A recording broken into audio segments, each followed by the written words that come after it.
Hello, welcome back to the History Sphere. What you're about to hear is part 15 in a series on the decline and fall of the Soviet Union.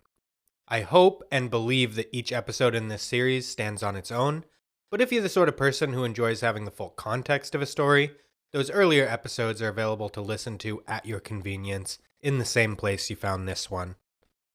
Last week, I gave you the background on Soviet leader Nikita Khrushchev and brought you up to his secret speech in February 1956, where he denounced Stalin and the cult of personality, strongly signaling to the Soviet Union and the wider world that the Soviet Union and the communist world more generally would become freer and more open.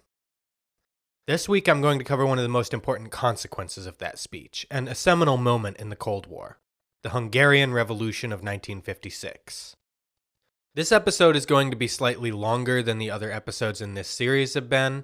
I've not talked a lot about Hungary up to this point, and the context is very important to this story. So in this case, I made the executive decision not to trade context for time. While I generally try to keep these episodes brief and digestible, it's far more important to me to do the subject justice, and that is something I have tried very hard to do here. So without further ado, this is The End of History, Part 15.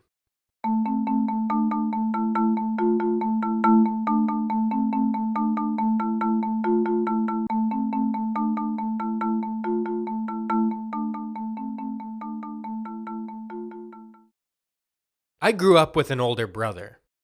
Today, he and I are really close, and we have a great friendship, but when we were kids, we fought a lot. As the younger brother, I usually lost those fights. I don't mean to exaggerate, we were kids, and none of it was super serious, but there were times when my brother did things to me that, in the context of a child's worldview, were downright horrible. And he could get away with that because he was my big brother. It was part of the deal. But whenever anyone outside the family tried to mess with me, he stepped in like a guardian angel to become my fiercest defender. He always had my back, no matter what, and he still does. It's probably not an unfamiliar paradox to those of you who have siblings. The attitude is, nobody messes with my brother but me. I have a similar relationship with my country, the United States, just in case my accent wasn't a dead giveaway. I'm usually the first to recognize that America is a deeply flawed country, and I will criticize her all day long. But the second anybody who isn't American tries to badmouth America, I start bleeding red, white, and blue. There have been a number of times in my life when I've been in that exact situation. The only American in the room, forced to defend Lady Liberty's honor from those who would besmirch her. This happened a lot the summer after my second year of law school, when I was an intern at the UN office in Vienna, Austria. It was one of the most incredible experiences of my life, and to this day, Vienna holds a special place in my heart. I made friends that summer who I'm still close to today, most of them from various European countries.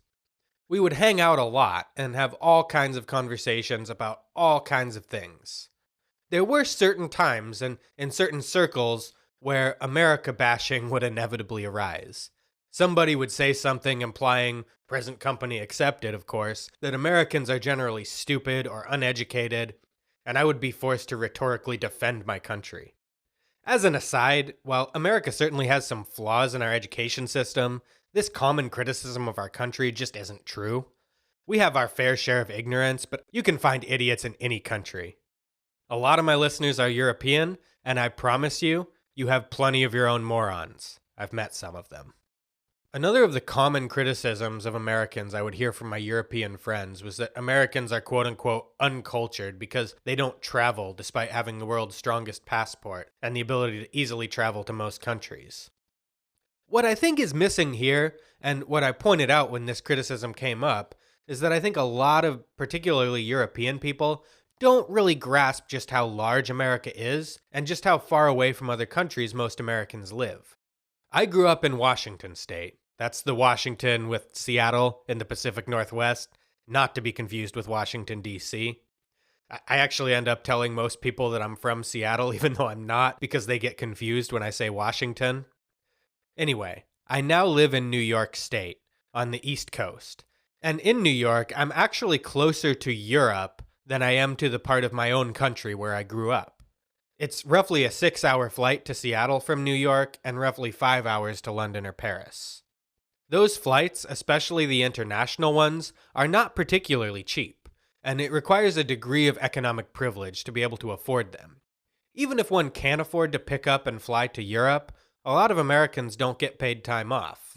There's another one of those things I might criticize my country for, but nobody else can. All that is to say that for a lot of Americans, international travel is simply a luxury they can't afford. Now, all that said, I've been pretty fortunate in my life to be afforded the opportunity to travel pretty extensively outside the United States. I have visited 20 countries and counting, and I have had the opportunity to live temporarily in 2 countries outside my own. When I traveled around Europe, the first thing that struck me as an American was just how close together and accessible different countries are. For instance, that summer I spent in Vienna, I also managed to get away from the city and visit 3 different countries. I don't think I ever paid more than 40 or 50 euros for a bus or train ticket, and I was very easily able to travel a very short distance and visit a new country. In America, by contrast, even from a place relatively close to the Canadian border, like my current home in upstate New York, there are no trains connecting directly to Canadian cities like Toronto or Montreal, and I would have to get in my car and drive 4 to 6 hours. I love Montreal, by the way. It's probably the closest thing to a European city in North America, so anybody that's in the area that hasn't visited, I highly recommend it. Anyway, from Vienna, I was able to easily take a cheap train or bus to visit Italy, Slovakia, and one of the most beautiful countries I've had the privilege of visiting, Hungary. Budapest is an absolutely beautiful, historic city on the Danube River, and one of the most unique places in Europe. Even today, there's a noticeable change when you cross from Western Europe into the former Eastern Bloc. The architecture is different, the brightness of the electric lights is slightly different, and there's an overall different feel to it. I usually hate the word vibes, but in this case, it might actually be appropriate. It's something that's hard to put my finger on or describe in words. There's just a different vibe. It's entirely possible that it's just my knowledge of the history of the place that paints my perception of it. It's hard to know. Hungary, Budapest in particular, was the site of the most serious challenge to communist rule in all of Eastern Europe prior to the fall of the Iron Curtain in 1989. The 1956 Hungarian Revolution was one of the most remarkable events of the 20th century. It was at times one of the most hopeful and also one of the most demoralizing episodes of the Cold War. The spark that inspired it was lit by Khrushchev's secret speech and the subsequent thaw in the Soviet Union. But in the end, it was also Khrushchev who crushed it, sending the Red Army to nip the revolution in the bud and ensure that Hungary and the rest of Eastern Europe would remain beneath the Soviet heel. It also hardened the attitude of Western leaders toward the Soviet Union and ultimately escalated the Cold War, dashing Khrushchev's hopes for better relations with the Western democracies. For the Hungarian people, it was a dream that became a nightmare. The dictatorship they had sought to overthrow was solidified in its power and firmly subordinate to the will of Moscow. And Hungary was cast beneath the shadow of communism for another 33 years. One thing that I think a lot of popular, non-academic histories get wrong about the Cold War, at least those told through a pro-Western lens, is they make it seem like communism was purely an outside force that was imposed upon the people of Eastern European countries like Hungary and Poland, and that the peoples of these countries were merely victims of this authoritarian ideology. There's a grain of truth to this perspective, and I will get to that, but the greater truth is that all of these countries had their own homegrown communist movements that at times expressed varying degrees of loyalty to the Soviet regime in Moscow, which prior to 1945 was the world's only communist state. Hungary is no exception. Following the collapse of the Austro-Hungarian Habsburg monarchy, following their defeat in the First World War, the power vacuum in Hungary was briefly filled by the Socialist Federative Republic of Councils in Hungary, known for short as the Hungarian Soviet Republic. This short-lived socialist state was an attempt by Hungarian communists and radical social democrats to replicate the recent success of the Russian Revolution under the leadership of Bela Kun, an Austro-Hungarian soldier who had been taken prisoner in World War I by the Russians and who rode out the Russian Revolution in Russia, becoming a convert to communist ideology. The Hungarian Soviet Republic rapidly lost its support at home following the military defeat against their Czechoslovak and Romanian neighbors, and was eventually overthrown by the reactionary right-wing movement of Miklos Horthy. Horthy is often characterized as a fascist, but while not entirely wrong, I don't think this characterization is necessarily right either. Fascism is on a spectrum, and Hungary was definitely lower on the fascism scale than Nazi Germany or fascist Italy, but it's definitely fair to rate them on the same scale. Horthy was a fierce Hungarian nationalist and anti-communist, and his government was authoritarian. Fueled by resentment over the loss of territory that had historically been Hungarian after the First World War, his movement was not too dissimilar from the Nazis. The anti-Semitism of the movement was more subtle and subdued than Hitler's, but that's hardly a difficult feat, and it was definitely there. Horthy would rule Hungary unchallenged until 1944. Though the official name of the country during this time period was the Kingdom of Hungary, there was in fact no king. The official intent of Horthy and his government was to restore a member of the Habsburg family to the throne. But since the former World War I allies would never accept such an arrangement, and Hungary was too weak to renew the war, Horthy stepped in as the quote-unquote regent, to rule in the name of the monarchy until a settlement could be reached. This was all just as well to Horthy as he spent most of the interwar years solidifying his power. Shared nationalism and grievance over lost territory brought the Horthy government closer to Nazi Germany during the 1930s, and Hungary would eventually join the Axis powers in the Second World War, invading the Soviet Union alongside Nazi Germany in 1941. You may recall from episode 8 that a significant portion of the Axis forces on the flanks of the city during the Stalingrad campaign were Hungarian. By 1944, it was clear to Miklos Horthy that the war was lost, and he attempted to follow Romania's lead by concluding a separate peace with the Soviet Union and switching sides. Word of his intentions, however, was leaked to the Germans, who, in cooperation with the hardline Hungarian fascists of the Arrow Cross Party, staged a coup, forcing Horthy to abdicate by threatening to murder his son if he did not cooperate. It's worth noting that the Horthy regime was complicit in the Holocaust. The deportation of Hungarian Jews to Auschwitz and other death camps began while Horthy was still in power. But as the anti-Semitic fanatics of the Arrow Cross Party assumed power in 1944, under the leadership of Ferenc Szálasi, the deportations were accelerated. It's estimated that out of Hungary's pre-war Jewish population of approximately 700,000, about 500,000 of them perished in the Holocaust. The failure of the Hungarian regime to make a separate peace with the Soviets meant that when the dust settled and the war came to an end in spring 1945, Hungary found itself on the wrong side of the peace table. Whereas the people of nations like Poland were seen as plucky victims who endured the brutal German occupation only to have a communist dictatorship thrust upon them, there was much less sympathy around the world for the people of Hungary. Even among many anti-communist Westerners, there was an attitude that Hungary was one of the problem nations of Europe, and was now receiving its just desserts for having chosen the wrong side in 2 world wars. Nonetheless, Stalin proceeded with a little more caution in imposing communist rule in Hungary than he did in Poland. If you recall from episode 10, in the so-called Naughty document, Stalin and Churchill had informally agreed that influence in Hungary was supposed to be split 50-50 between the Soviet Union and the Western Allies. Stalin certainly sought to empower the communists in Hungary, but unlike in Poland, he did allow free and fair elections to take place in Hungary in November 1945. Stalin seems to have been encouraged to sanction these elections by advisors who told him that the Communist Party was likely to do well in these elections. When the elections took place, however, the Communists managed to gather only 17% of the vote, and were trounced by the center-right Independent Freeholders Party, which won a whopping 57% of the vote.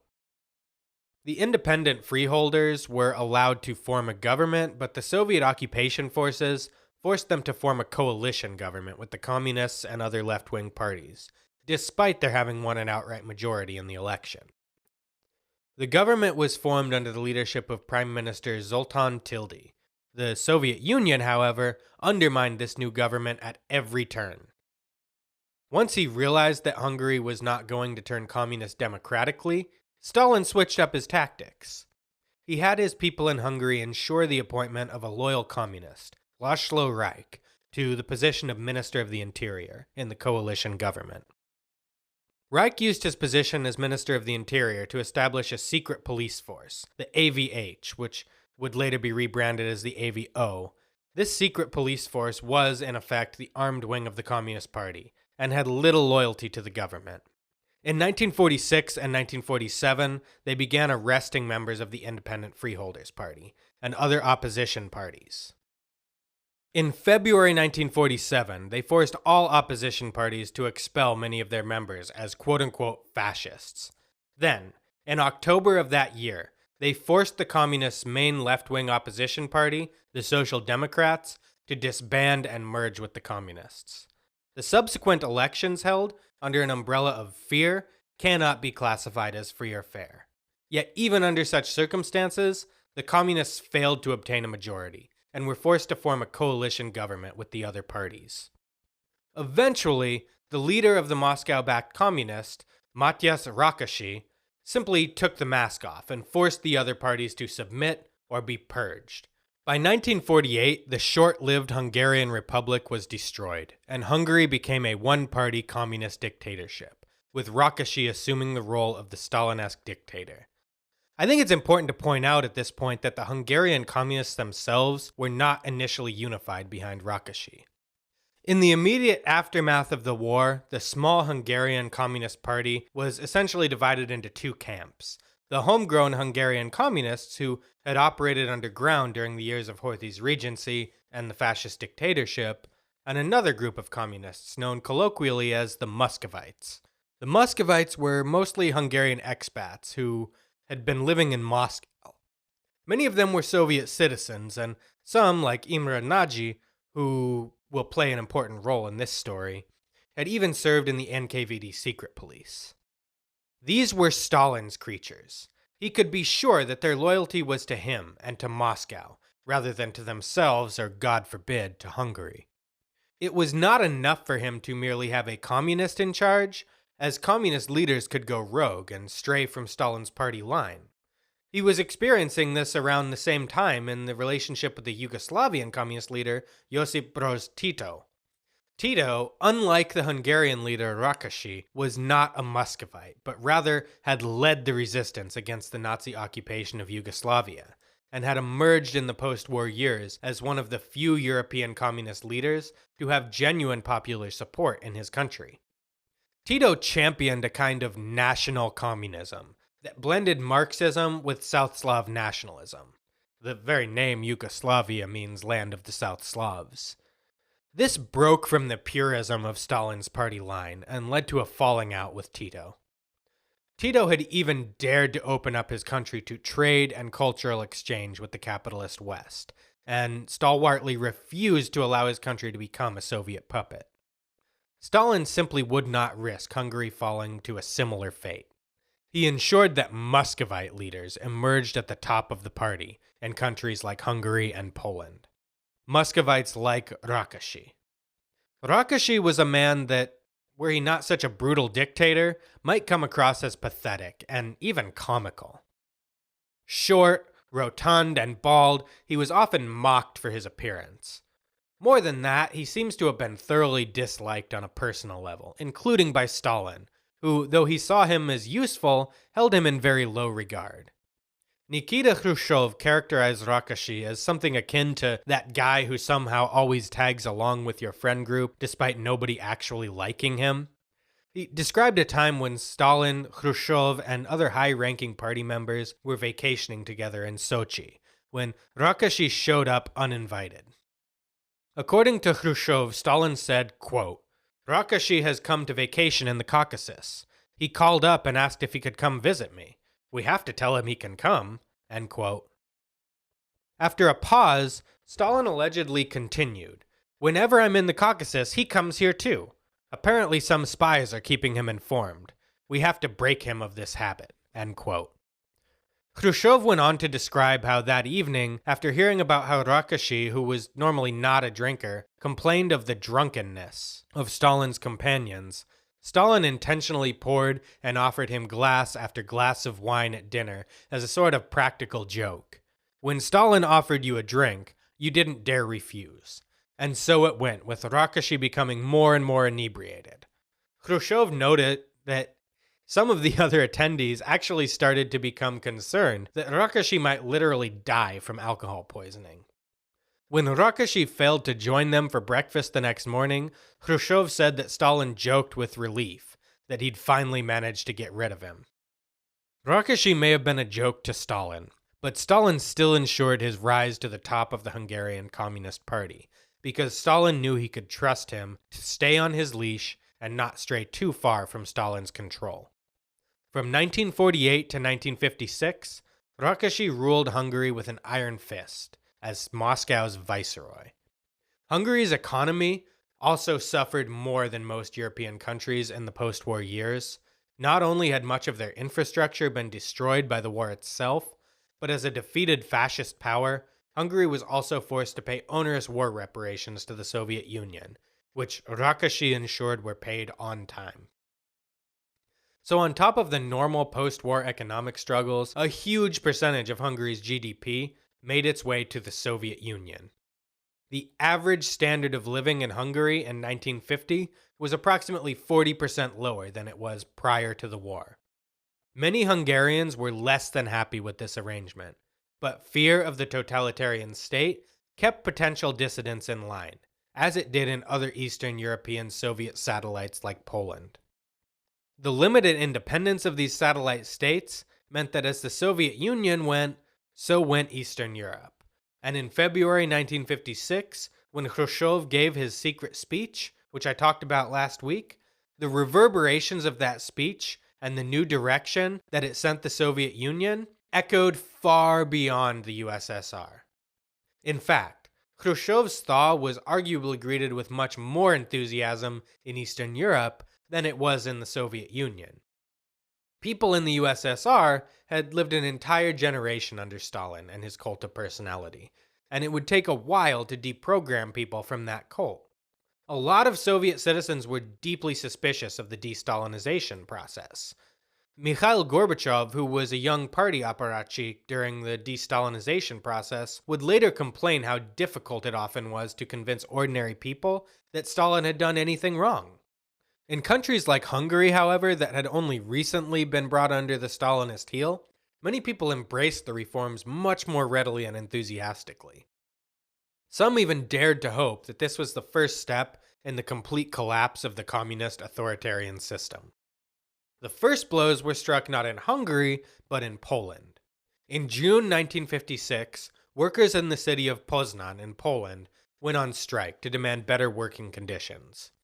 Encouraged by Khrushchev's speech, they believed they could now protest and persuade their government to change policy. They marched on the city's Communist Party headquarters and demanded to meet with the party leaders. When the party leaders told them that they had no authority to make the policy changes they were demanding, rather than give up and go home, the demonstrators upped the ante, demanding to meet with Prime Minister Joseph Cyrankiewicz. As more time went by and their demands were not met, the demonstrators grew more agitated. Eventually, the demonstration turned violent as they ransacked the party headquarters. As the demonstrations devolved into a riot, rioters ransacked other government buildings, as well as the jamming station used to jam radio signals from Western Europe and America, a very symbolic move. Local police were called in to quell the demonstrations, but they refused to fire on the crowds. And there's some evidence that some of the local police officers actually joined the demonstrators.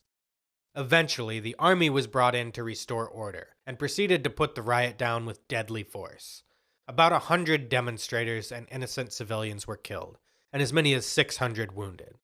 Hundreds were also arrested in the aftermath of the riot and charged with a multitude of crimes. The attorney representing many of the demonstrators, Stanislav Himoski, was also arrested, allegedly for slandering the government by suggesting that some of those killed had been innocent bystanders. However, as they began to crack down on dissent in the Stalinist fashion, Moscow actually signaled to the Polish Communist Party that the hardliners no longer had the support of Khrushchev. This led to a power struggle in the Polish Communist Party between the old Stalinists and the new reformers, inspired by Khrushchev's thaw. Ultimately, the party elected a new first secretary, Vladislav Gomulka. Gomulka immediately pursued bold reforms, including, most importantly, a renegotiation of the terms of Poland's position in the Soviet sphere of influence. Khrushchev ultimately made major concessions to Gomulka, agreeing to withdraw some, but not all, Soviet troops from Poland, and grant Poland significantly more sovereignty within the alliance. Khrushchev tolerated this because he saw it as consistent with the reforms he was making in the Soviet Union, and importantly, Poland remained a firmly communist state and a member of the Warsaw Pact in military alliance with the Soviet Union. So even though Moscow was losing some of its ability to micromanage Poland's internal affairs, it was not losing the strategic value of Poland as a friendly communist buffer state between the Soviet Union and Western Europe. In July, Khrushchev and his ministers, with cooperation from dissatisfied Hungarian party members, put pressure on Rákosi and forced him into retirement. Rákosi was replaced with his deputy, Erno Gero. It was thought that the much more obscure Gero would be more palatable to reform-minded Hungarians and easier to control in the aftermath of the secret speech. Rákosi was thoroughly associated with Stalinism and could not be trusted by Khrushchev to lead Hungary through the de-Stalinization process. Rather than cooling the tempers of pro-reform Hungarians, however, the removal of Rákosi only seemed to embolden them. On October 13, 1956, inspired by Rákosi's removal and the successful reforms in Poland, a group of Hungarian university students seized the moment and decided to reconstitute the pro-democratic student union, the Union of Hungarian University and Academy Students, which had been banned by the Rákosi regime. The student union has a long official acronym that's a bit of a mouthful, the MEFESZ. For the purpose of brevity and to avoid confusing my listeners with alphabet soup, I'm just going to refer to it as the student union. On October 22nd, these students publicly proclaimed a list of 16 demands. Among the demands of the students were the removal of all Soviet troops from Hungary, a new Communist Party Congress to elect a new Central Committee under the leadership of Imre Nagy, a popular reform-minded communist who had been removed from the Central Committee the previous year. He had lost support from Moscow because he had previously enjoyed the patronage of Georgy Malenkov on the Soviet Politburo. When Malenkov fell, so too did Nagy's standing in Moscow, leaving him vulnerable. Rákosi, fearing his popularity and influence, seized this opportunity to remove him from the party leadership in March 1955. The students also demanded, among other things, free and fair, multi-party elections, and broad civil and political rights akin to those enjoyed by the citizens of Western democracies. In the wake of this statement, the Hungarian Writers' Union declared solidarity with the student union. Members of the Writers' Union also declared solidarity with Poland by laying a wreath at the foot of a statue of Józef Bem, a hero of the Revolution of 1948, revered in both Hungary and Poland. The next day, on October 23rd, a large crowd of approximately 20,000 gathered at the statue in support of the demands. The president of the Writers' Union spoke and riled up the crowd by calling for Hungary to become a social democracy. Throughout the afternoon, protesters began to break off from the main demonstration and gathered at a separate rally point outside Budapest's main state-controlled radio station, demanding that the radio station broadcast their 16 points. Then, at about 8 p.m. that evening, First Secretary Gero spoke on the radio. Instead of the protesters' 16 points, they heard a sharp, Stalin-esque denunciation of the demonstrators and their movement. Among other things, Gero said, quote, We condemn those who seek to instill in our youth the poison of chauvinism and take advantage of the democratic liberties our state guarantees to workers to organize a national demonstration. There will be no concessions to these hostile elements." End quote. Following the speech, another segment of the original crowd broke off and marched toward the 8-meter tall, that's about 25 feet, Stalin statue in central Budapest. Over the next hour and a half, the crowd methodically hacked, pushed, and pulled until the statue came crashing down. An unknown demonstrator then planted a Hungarian flag on the pedestal where the statue had stood. Around midnight, Gero gathered the other members of the Central Committee to decide how to handle the protesters.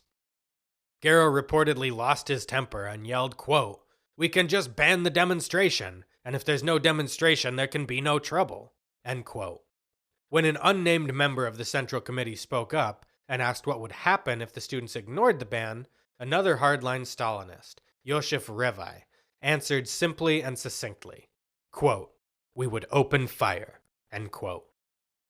Later that evening, violence erupted at the radio station. Officers of the AVH, Hungary's secret police, fired tear gas into the crowd and tried to spray them with fire hoses. These tactics not only failed to disperse the crowd, but agitated them so that the crowd too became violent, picking up whatever they could find and hurling it at the line of AVH officers. Then, warning shots were fired over the heads of the crowd. Still, they did not disperse.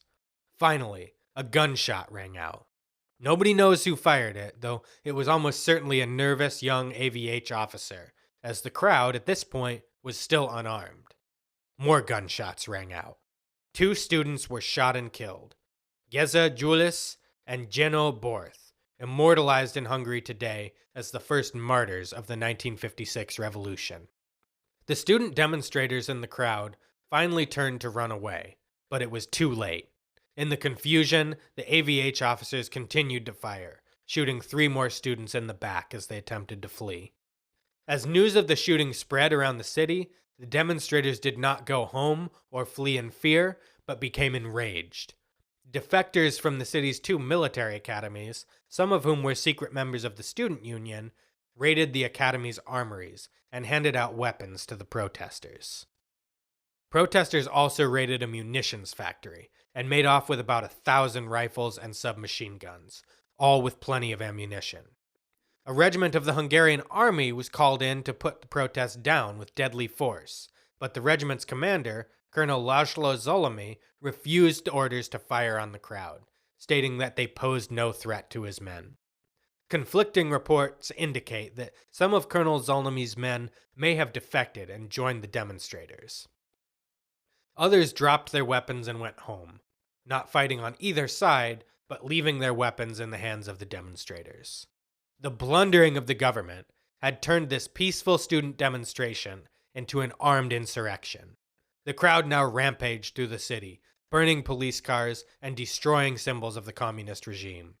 It was already clear to the Politburo in Moscow that matters in Hungary were spinning out of control. At approximately 2 a.m. on October 24th, Soviet Defense Minister Georgy Zhukov ordered the Soviet Red Army to invade and occupy Budapest in defense of the Gero government. Over the next hour, about 6,000 Soviet troops, including 700 tanks, moved into Budapest to crush the uprising and restore order. They quickly seized the bridges and main railroads controlling the approaches to the city and encountered only sporadic resistance from the revolutionaries. I'm going to use the word revolutionaries rather than demonstrators at this point to distinguish them from peaceful protesters, as they are now an armed, organized force. The revolutionaries had retreated to and barricaded several defensible strongpoints throughout the city. An uneasy standoff occurred between the Soviet soldiers and the revolutionaries throughout that day. Imre Nagy, who the original 16 points had demanded head the new government, had been sitting on the sidelines hoping to avoid becoming involved and putting himself at risk. He finally took to the radio that evening to announce that he would assume the role of prime minister, and he urged the revolutionaries to lay down their arms and go home, calling for a ceasefire with Soviet troops in the city. He promised to initiate reforms that had previously been promised in 1953, but had been delayed. Most of the revolutionaries ignored him. By this time, the revolution had spun out of control and left him behind. By October 25th, sporadic gunfire could be heard throughout the city as Soviet forces began to move into the strongpoints around the city and clear out the revolutionaries. Meanwhile, a delegation from the Soviet Union was headed toward the Hungarian Communist Party headquarters with an escort of T-54 tanks.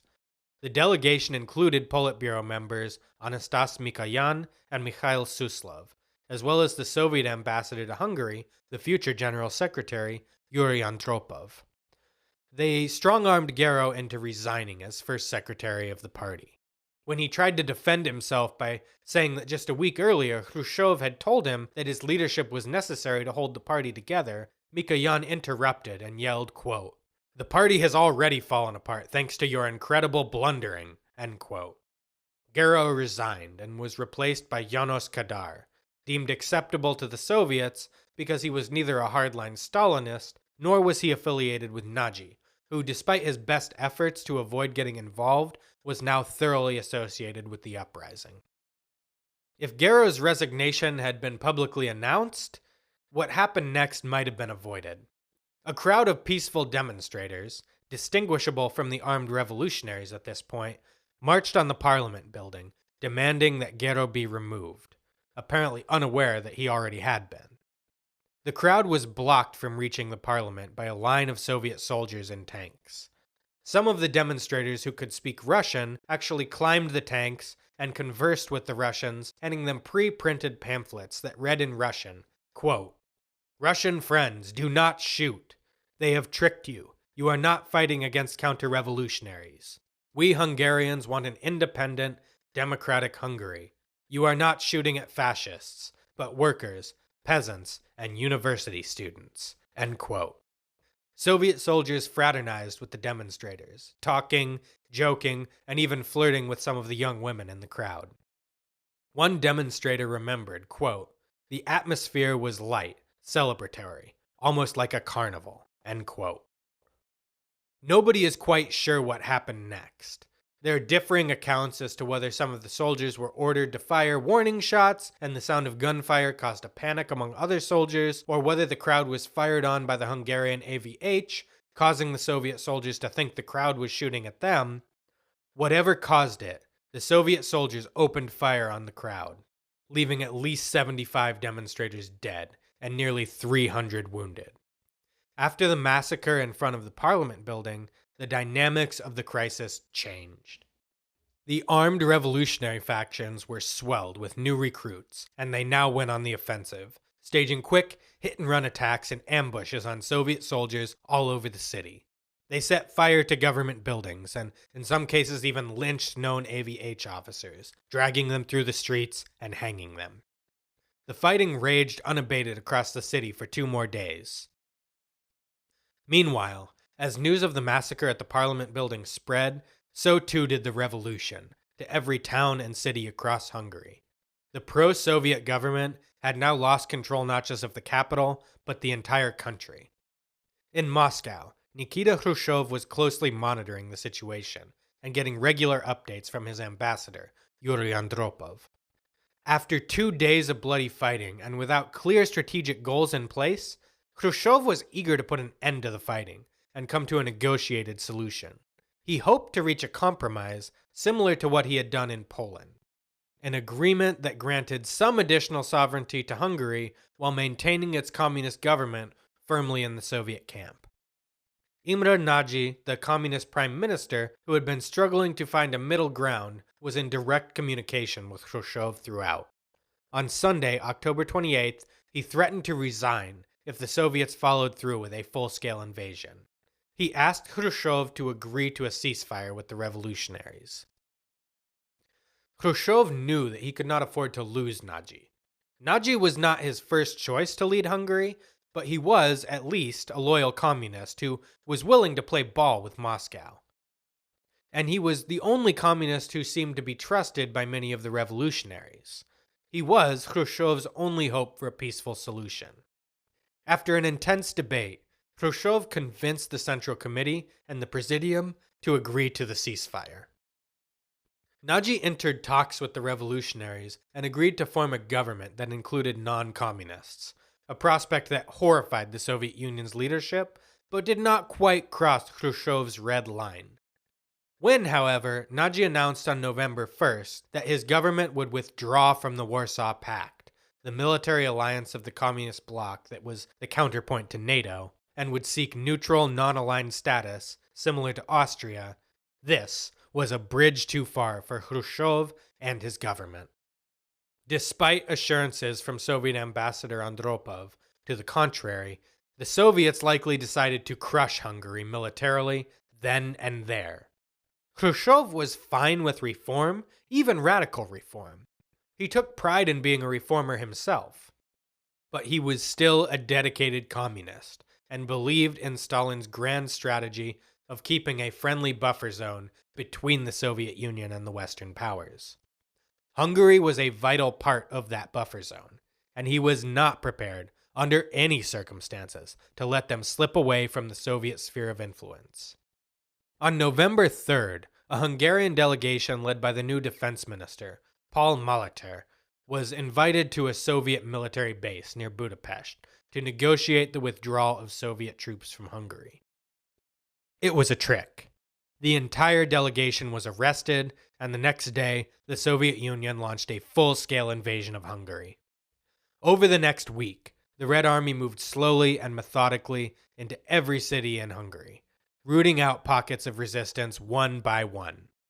This was now a war, and the Soviets held nothing back. The revolutionaries never really had a chance. The Red Army easily overran and crushed Hungary. The West stood by and did nothing.